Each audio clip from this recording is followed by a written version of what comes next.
care for your sex life. It deserves the attention and love that you give everything else. Everything that you care about in your relationship, everything that you prioritize.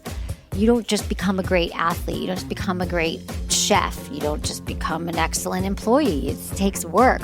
Or all the things that we value take effort. And I'm sorry to say, but this is a bummer to some of you, or buzzkill. Your sex life is one of these things. You're listening to Sex with Emily. I'm Dr. Emily, and I'm here to help you prioritize your pleasure and liberate the conversation around sex. When you're desperate to fix your sex life with your partner, what do? Well, you call me, of course. Maybe the sex started hot, but got real boring. Or maybe you and your crush are finally hooking up, but the sex is meh, and it's a huge letdown. Well, what now?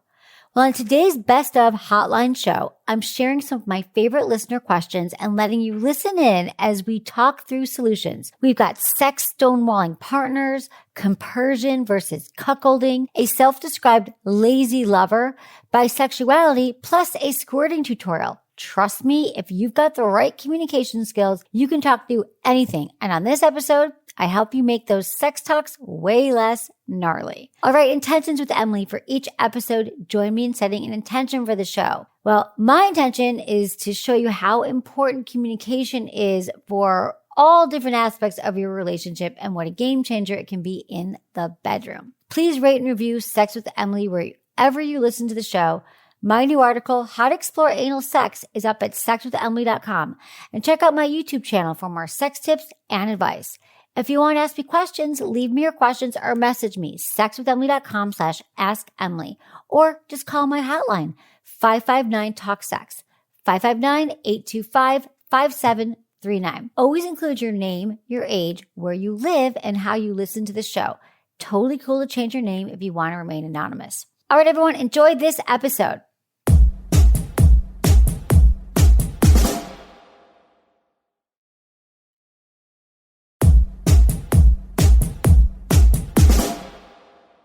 We can talk to Bob, 59, in Texas.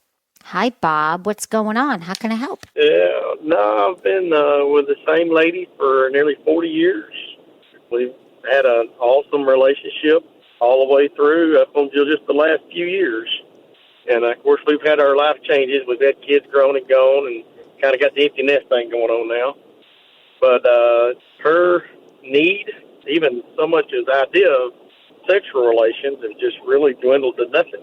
As a guy, you have a tendency to think it's all your fault and not how. Yeah. The biggest thing is that assume that maybe it was a lack of attention and not paying attention to the right things. But if she happens to get interested, she enjoys a little oral and hand stimulation, but that is very rare. Just looking for things that I might could do as a guy to help get her maybe back in the mood again. Is she your age as well, Bob? Is she about 59? Yeah, she's about a year younger than me. Okay. When did you stop being less intimate?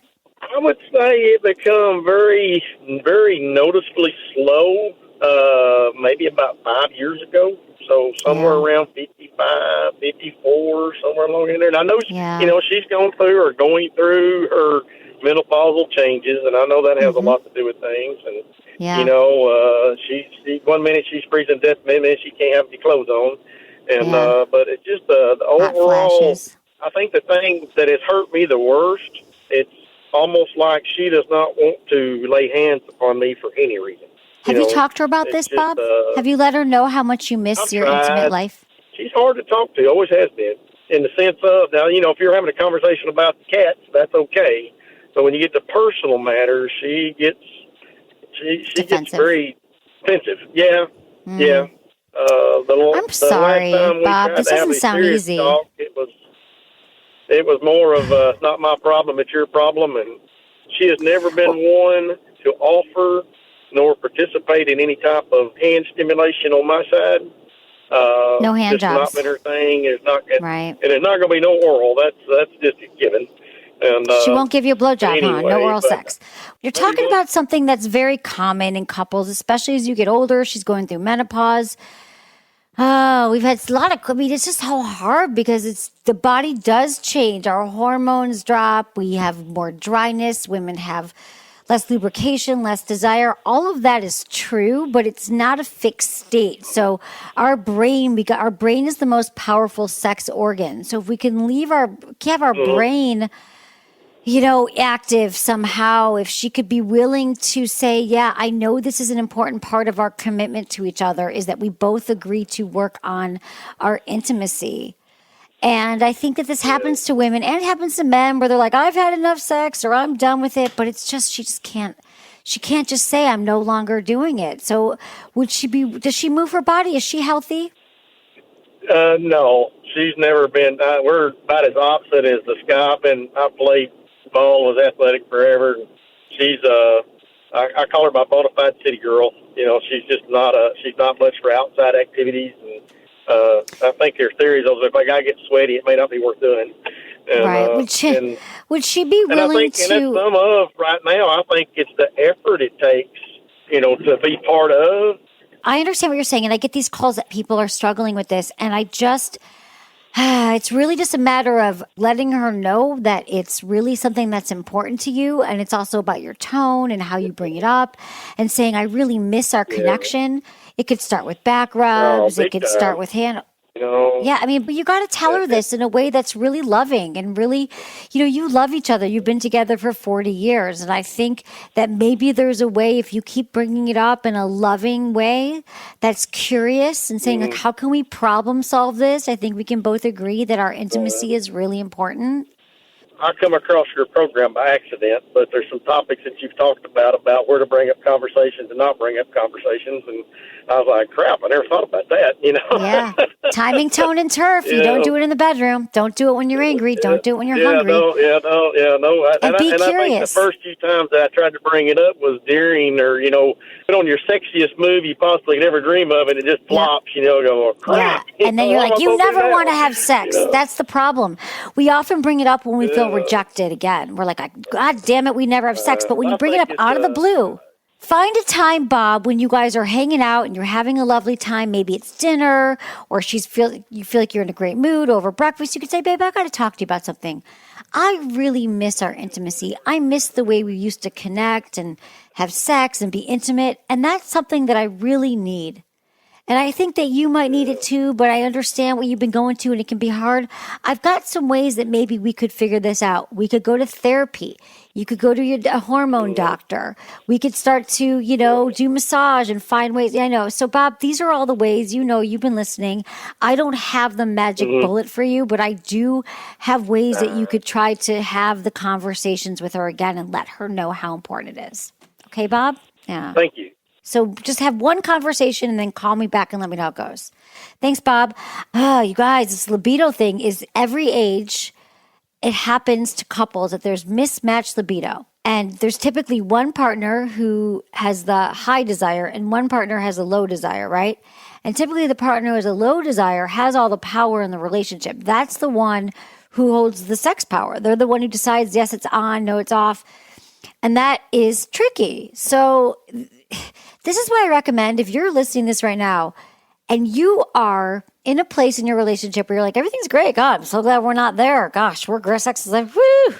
But now it's 10 years later or 20 years later and they don't have the foundational communication skills to move through these really, really crucial challenges in a relationship. They just never built them. Because you can't just snap those into place after years. It's hard. So right now, you could even go home and tell your partner, I was driving along listening to this show, Sex with Emily. Dr. Emily was saying that couples need to communicate about their sex life or it's going to go south. Babe, I am so glad that our sex life is amazing. I love the sex we're having. I never want to end up and not be the couple that has sex and ends up not talking about it. So why don't we start talking about it right now? Even though it's amazing, can you make a pact with me that we could maybe talk about even right now? Like, is there anything with our sex life? I think it's great. Anything you would want to try? Here's what I want to try.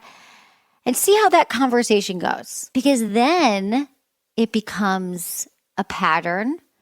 And I say, I don't make any promises. But what tends to happen is when couples both get on board with having the sex conversation, they get excited about it. It becomes something really fun to talk about. But I just need you all to help you get all over the hump and the fear of talking about it. I would love to throw this out there to the listeners and say, as soon as you start having sex with someone, or perhaps the relationship starts getting more serious, maybe even you're thinking, oh, I think this is my person. I think I want to spend the rest of my life with them. Have the conversation and say, sex is so important to me. Intimacy, communication. I want to make sure that I'm in a relationship where we support healthy communication around sex. How do you feel about that?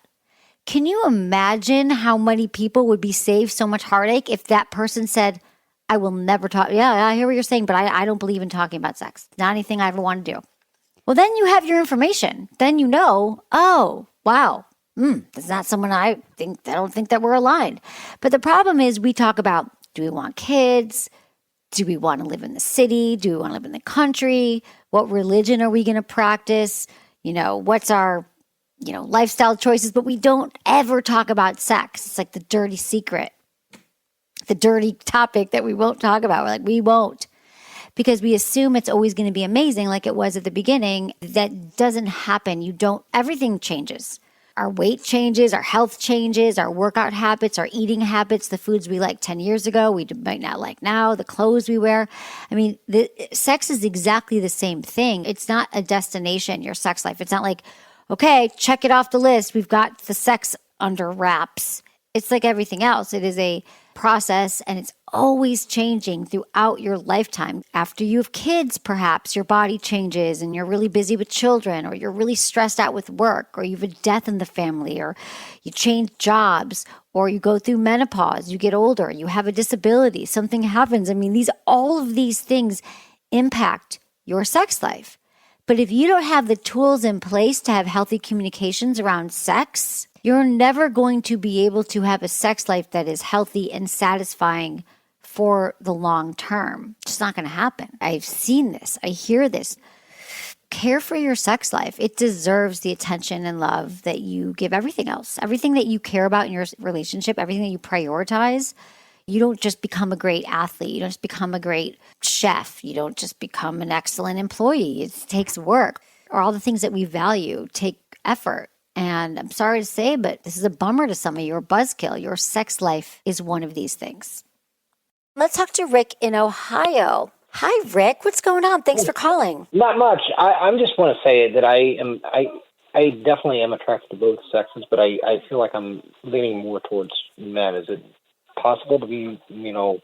Absolutely. Sometimes? Bisexual is real. Okay. Yeah. I mean, you can be attracted to men, women, all genders. I definitely have been with men, and I really enjoy being with men. At the same time, I'm attracted to women, but I feel more comfortable sometimes too around men. Yeah, I think that's totally fine. I think what you're alluding to is that people think there's no such thing as being bisexual.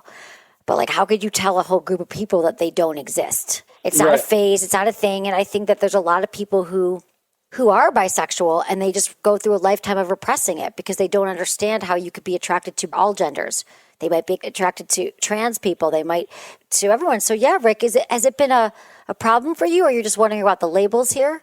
Well, no, it hasn't really been a problem. I mean, for instance, I've been with a guy now for, a good 8 to 9 years, but at the same time, too, if I'm watching something like Dancing with the Stars, or if there's an attractive girl on a commercial I find attractive, I'm not going to dance around and not look, but I mean, no, it hasn't been a problem, and I'm not really into labels or anything, but I think sometimes I feel like I catch myself doing a double glance at times with both genders. That's good that you allow yourself to do that. People just don't. And in fact, there's a lot of men who are attracted to men, and you probably know these guys, and they feel such shame around it that they end up becoming, homophobic. They end up hating themselves, so then they hate others who are gay.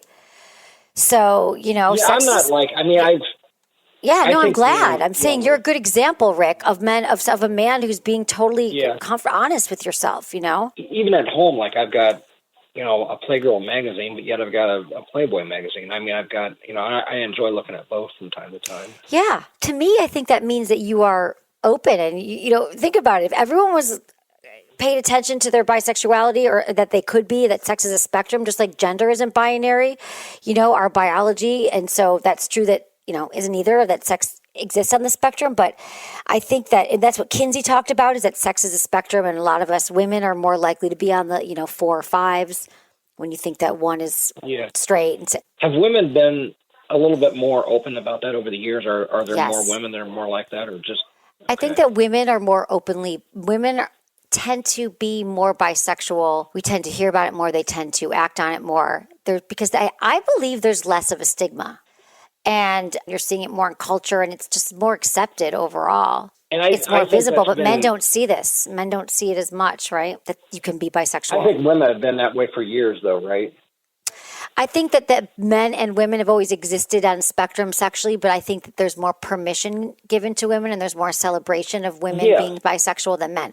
But I think it's always been the case. But I think for many men, they just keep it down and they're so afraid of the repercussions. And our society says that if you're bisexual, you're just gay. So that's not fair for men. Yes, you're absolutely right that the stigma is there for men and not for women. I totally agree. I think maybe that might have been my original question. I just didn't know how to ask that. Yeah, okay. That's it. I think that now we give people more permission. This is why, Rick, I love that you're calling in. But I think if you really give people permission to expand their minds and to think about it, that people could kind of go try something out, dabble in experiencing things sexually with the other gender, but I don't think it's as random as you're. Yeah, okay. Yeah, same gender. Exactly. Okay, yeah, I get that. Yeah, okay, cool. I experiment it. I enjoy it, and I like it. It's a lot of fun. Yeah, good. Well, I'm glad that you found that, and you're with a partner who's understanding, as we all should be. Yes, I want that for everybody. My biggest thing is I love sucking penis. It's just great. Yeah, me too. But yeah, I've dabbled too with women, so. But you don't have to give it up. Here's the thing. If we could be more open about this thing and we could be more open about what we're actually attracted to, and we didn't talk about like gender and we just were attracted to what we were attracted to, now we call it like pansexual. And I think that's the way to live. And I think that's where we're going now, Rick. I think that in society, this won't be a popular statement, but I think that now that there's more permission and there's more information and there's more education around sexuality being a spectrum and about gender not being binary, our sexuality is not, binary either. And so I think that just allowing people to see that it's okay, be attracted to what you want and who you want, and just be honest and be open about it, that it would give others permission. Just like me talking about this right now, Rick, I promise you is giving some other people permission to feel better about their own choices sexually. Or maybe there's some people who have felt like they don't want to come out, and now by hearing this, they want to. They're thinking, okay, well, Rick's doing it. Rick's opened. I'm okay. Thank you very much. Yeah, thank you, Rick. Thanks for calling. I appreciate it. Let's talk to, wow, these are both good. Rob, 37 in Texas. Hi, Rob. What's going on? Hey, Dr. Emily. Thanks so much for taking my call. I can imagine you reading it up front going, wow, do I want to No, I do, Rob. It's a really good question. I actually love this. I want to talk to you about this. I'm like, yes, bring it. Excellent. Well, so Emily, last year you gave me the word compersion. I called in and asked about thoughts that I had and things that I had experienced with my wife, and we both enjoyed. And you gave me the word compersion, which I've read up on it since then and studied it and have fallen in love with the word because that's exactly what it was. And the reason why I like the word compersion is because I don't like the word cuckolding. Right. And everything I've read about cuckolding has a kind of degrading type of sense to it. And that's not anything close to what I feel on the degrading side. I enjoy seeing the pleasure that somebody else gets, from an external point of view, rather than being physically wrapped up in the moment, like when she and I are intimate together and is amazing. I get a different sense of a mental pleasure out of seeing it in another situation. But in talking with her about that and discussing those types of things outside the bedroom, thanks to your advice, she kind of gets it sometimes that I want her to be with other people. And that's not it. It's not that I want her to be with other people. It's that I enjoy seeing pleasure from an external point of view, if that makes sense. And I'm just having trouble having that discussion without her thinking that I truly just want her to go be with other men, which is not the truth. And okay. Just wanted to throw that to you and see what you thought. Yeah, no, this is great, Rob. Let me just kind of catch everyone up here. What I talk about is compersion. And that is a word then people who are in open relationships or they swing or they cuckold, it means that you actually, and this is a stage that people go through and you can get there from some people, that they actually get joy and pleasure from seeing their partner have sex with someone else, be intimate with someone else, that truly gives you joy that your partner is being pleasured by somebody else. And that is something that I've seen, I think I was talking about it in reference to open relationships, and people are like, oh God, I would be so jealous if my partner was with someone else. I said, well, ultimately, for many people I know who do it in the right way, they have compersion. They actually get through the jealousy and say, well, I'm really glad that my partner is experiencing that. I'm happy when you're happy, right? It's like if your partner gets a raise and you're like, oh, babe, you're genuinely happy for them. But then cuckolding, it's typically men watching their female partners or wives have sex with another man. And you're right. It does have negative connotations in the sense of the man watching. It's the most disgraceful thing you can imagine. And then actually watching that somehow twists on it and makes you feel even so worse that it turns into an erotic pleasure. And what you're saying is, no, you don't feel any shame around it. Rob, have you guys opened up the relationship at all? Has there been any swinging or playing with other people? Early in our relationship, we had done that, and we don't really do it as much anymore because kids are involved and life gets in the way. However, occasionally we will go to a club here in Texas that allows on-site type of activities, and we just play with ourselves. However, it is at times in group settings. So, we don't have any problems with that and don't have any problems with other people. But yes, we do have that in our history, and that is at times open and it is fantasized about and talked about, just not really experienced as much at all as it has in the past. But some of the underlying features are still there with the compersion that I have mainly. I don't expect to be with another woman, but I do get the pleasure out of seeing her being pleasured in different types of situations. It could be with another woman. It could be with another man. Both of those things have happened. But she sometimes in a negative light when there's too much stress or anxiety thinks that I'm hung up on a fantasy that I want her to go out and be with other men. And that's over the edge. That's nowhere near close to what I feel. Okay, so I get that. So you're saying that you actually have more pleasure when you are watching her with someone else. What does she want, Rob? What turns her on? Interestingly enough, the past 6 months, she has discovered how to squirt and squirt multiple times. And so that's been her big turn on lately. And mine, too, is that we've discovered this newfound ability that she has and how to get her to that point. So, yeah.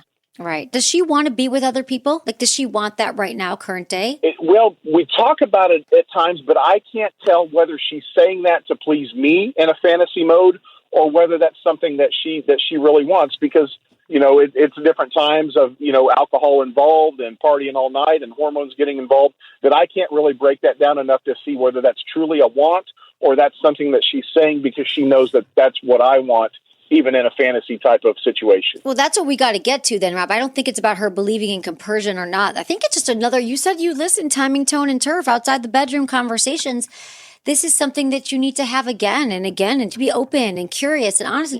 Now, how long have you been together, Rob? We've been together 15 years. Okay. I feel like when we're authentically ourselves and we keep tearing down the walls and all the things that we put up, that she would know that this is something you authentically derive. You're not getting mad at her. You're not getting angry with her. So I just think that there has to be just more talking and unpacking. And I think that a lot of the stuff that we want I wish they would just get this is education, exploration, listening to shows together or reading together. I don't know why, again, a lot of times when our partner just won't see it, maybe there's something else going on with her. Like all I could think is maybe she doesn't actually really want to be swinging or seeing other people. Because what would be the thing if she doesn't believe compersion? What's the opposite of that? She believes that you actually don't feel good about it. Like, what is her belief around you wanting to see her with other men? I don't know. I don't know if she thinks that maybe I expect the inverse of that to be with another woman, because I don't, and I don't Okay. have those wishes. Well, you should we tell her have that. been with other couples, and I have. It just sometimes talking to it gets exhausting on her side. It's almost like she feels like I beat it into the ground. I'm a communicator, and she's not as much. Well, you have to listen too, Sure, really true. listen, ask questions, get curious. Tell me more about that. So you think it's that I really want something else. Well, tell me more about that. Tell me more about that. And just ask her questions. It's a practice. Listening is a practice. And so I think that everyone can talk and communicate. They just have to feel safe. So I think you just have to have a little bit different kind of conversation, Rob, with her. You have to really listen, really pay attention, because I don't think it's about the compersion versus cuckolding. It just sounds like there might be something else going on, and I'm not sure what it is, but I think Rob is a communicator. You could get there if you really want Absolutely. this. I will definitely do more listening, I promise. Okay. Thanks, Rob. Keep me posted, okay? Great. Let me know how it goes. I Thanks sure a lot, will, Rob. Emily. Thank you so much. Of course. Appreciate Thank you for calling. Of course. I appreciate you too. All right, we're going to take a quick break, but don't go anywhere. After word from our sponsors, I'll be answering more of your questions.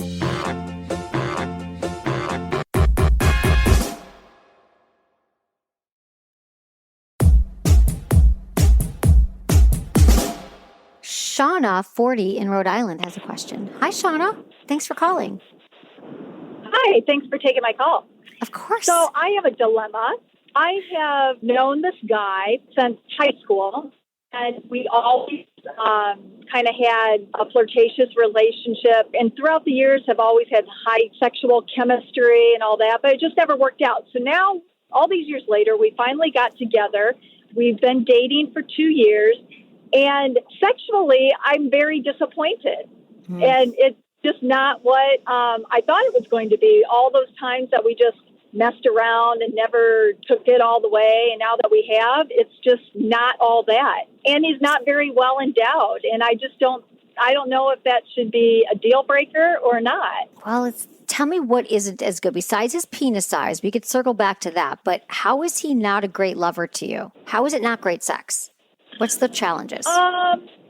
I feel like he kind of has some ED issues, so that's part of it. But I think it's more just that he's more of a wham, bam, thank you, ma'am, and not really into doing, he just wants to get right to sex. And I think maybe part of it is that he's worried that he's not going to keep it up. He's had some ED issues, so maybe he just wants to get it done and over with. And I'm like, no. Of course not, yeah. Have you ever talked to him about this? Does he know what you need and what you require and what turns you on?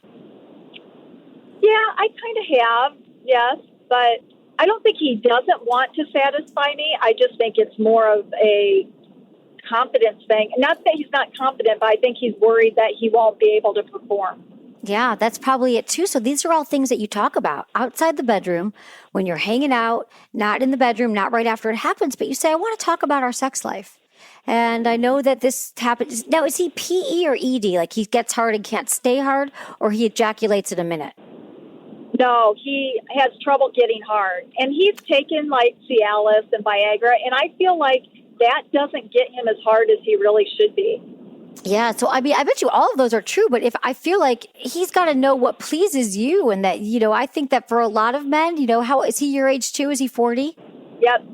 Okay, because, testosterone starts to drop with men after 40. It could be something with that, but it could be anxiety. Maybe after being with you, maybe he's worried or he wants to be a good lover and then he can't be a good lover. But this is the kind of thing, if everything else is great but the sex, I would find out and say, listen, I realize we haven't talked about it in this way. Because a lot of couples just talk about it in the bedroom, and that's just not as effective. And just say, let's talk about our sex life. I know this is what I require. I realize that this is what I require for orgasm is. You could fill in the blanks there.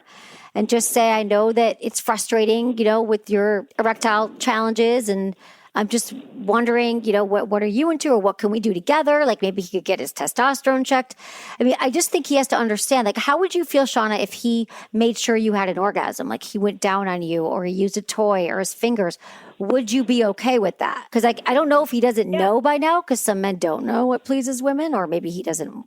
I would be totally open to that. I almost feel like he's not as open to different things like that, and which is so surprising considering all leading up to us finally. I mean, we feel like we finally are here at the point that we've always wanted to be at, and then it's such a letdown when you were so sexually frustrated for so many moments, and then finally you do it, and you're like, oh my gosh, this is not that great.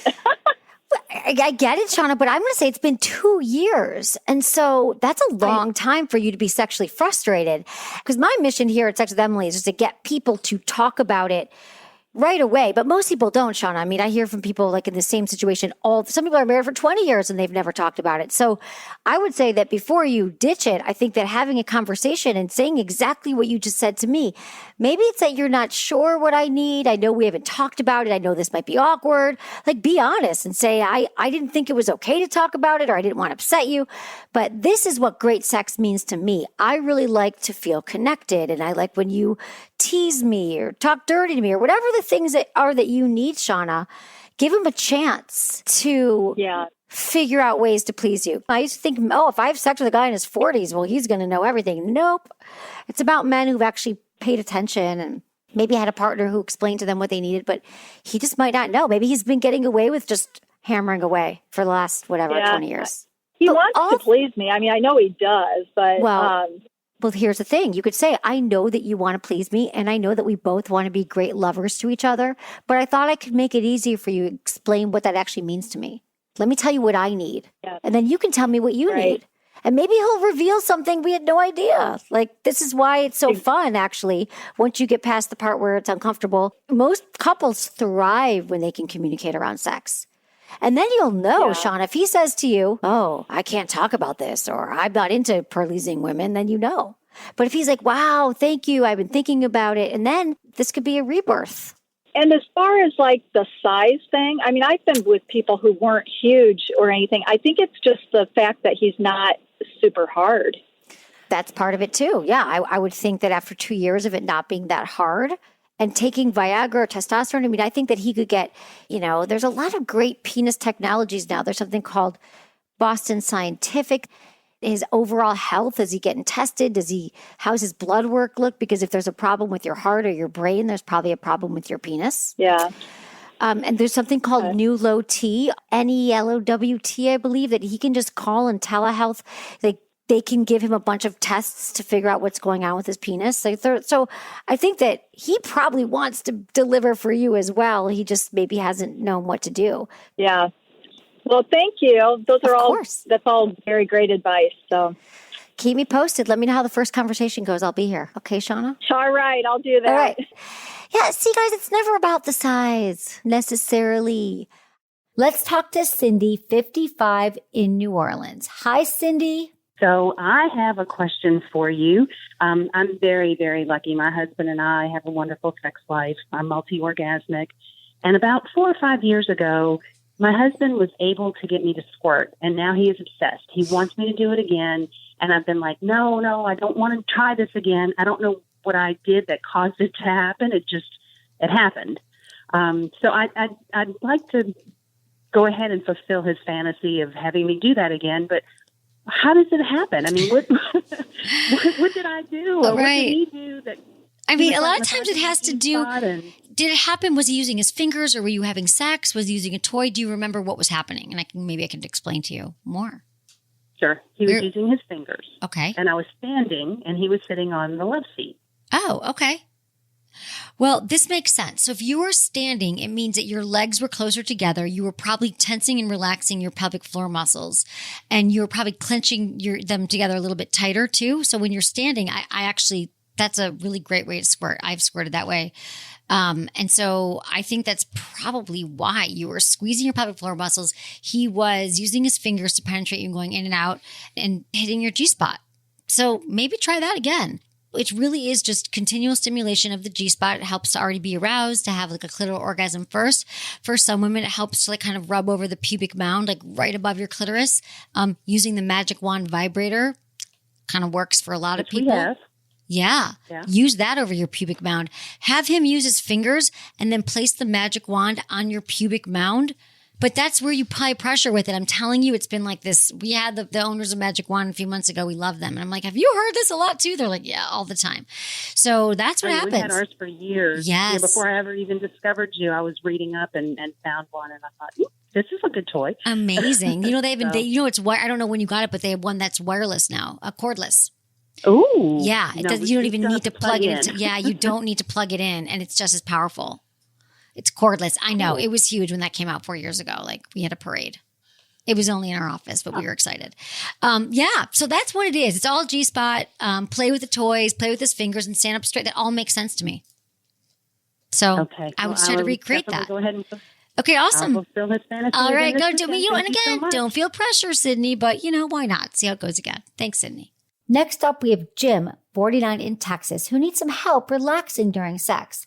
Hey, Jim, tell me everything. Hey, gang. How are you guys doing? We're so good. Okay, so what's on your mind during That's sex? great. I get it.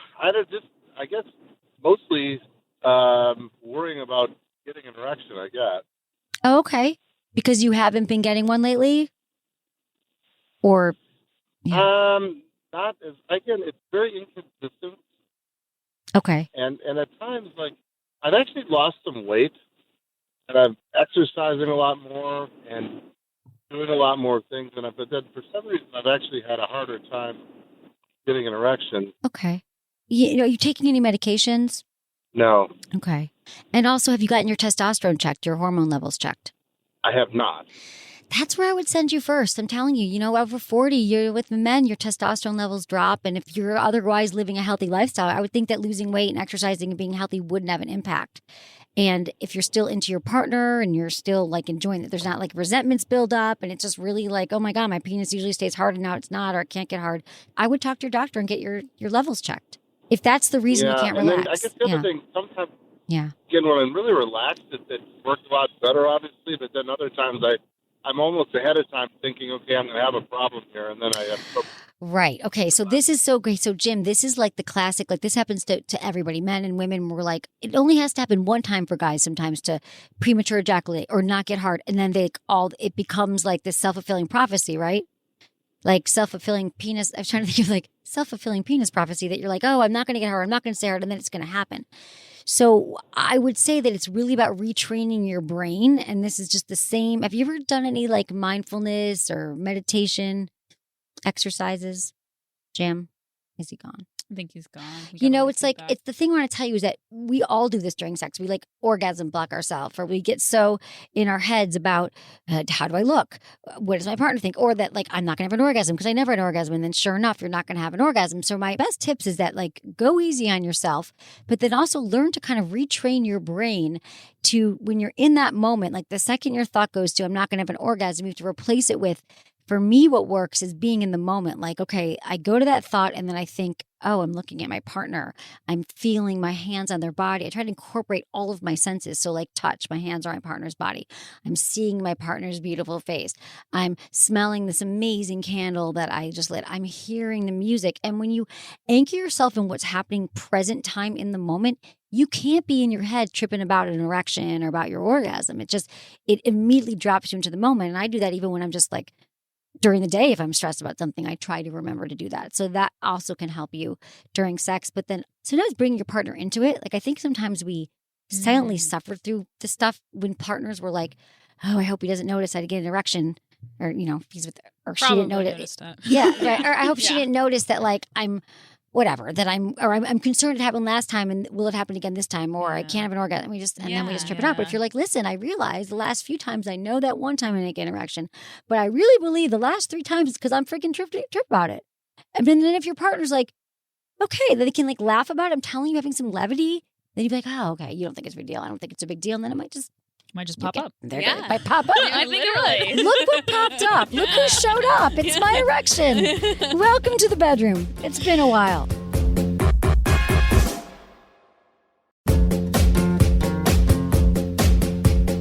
That's it for today's episode. See you on Tuesday.